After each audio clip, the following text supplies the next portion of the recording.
কি করো? বাইরে বৃষ্টি হচ্ছে, একটা বিড়াল আসছে হঠাৎ করে, ঘরের ভিতর বিড়াল আসছে আর তানিশা নিয়ে খেলা করতেছে। তানিশা আদর করে দাও আম্মু, পিঠে আদর করে দাও, পিঠে একটু আদর করে দাও শোনা পিঠে। দাও বাবা।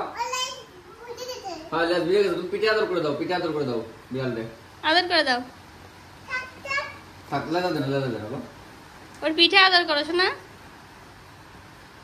তানিশা এতক্ষণ আদর করতেছিল, ওকে চলে যাবে নাকি? না ওই যে একটি সাথে কি করে আল্লাহ কোথায় আসতেছে দেখি। আরে না টাক টাক টাক টাক বাবা টাক গোবা গোবা গোবা গোবা গোবা। আরে ও গায়ে ময়লা টলা। না কোনো মানা নেই, কিসের ময়লা? আমি বিড়াল কত পছন্দ করি জানো? গোবা তোমার মেয়ে তোমার মতো হয়েছে, তুমি বিড়ালের সাথে একসাথে খাইতে। এই তো থাক, ও কি এই তো থাক। আমাকে একটা নতুন বিড়াল আছে, নতুন বিড়াল। তুমি কি মনে করো একটা বিড়াল বাইরের থেকে এসে এইভাবে ঘরে এসে শুয়ে থাকে, এটা মোটেও সহজ ব্যাপার না। একটা বাইরের বিড়াল আমরা চিনি না, জীবন আমাদের কাছে আসবে?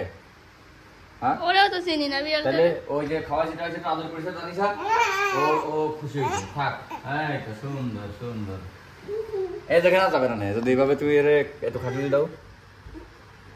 থাক, থাক।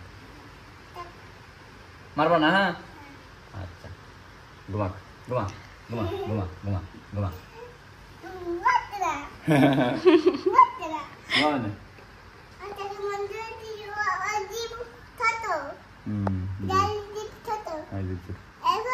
আদর ব্যাপার না, তোমার জিপ তো অনেক বড়, বিড়ালের জিপ ছোট।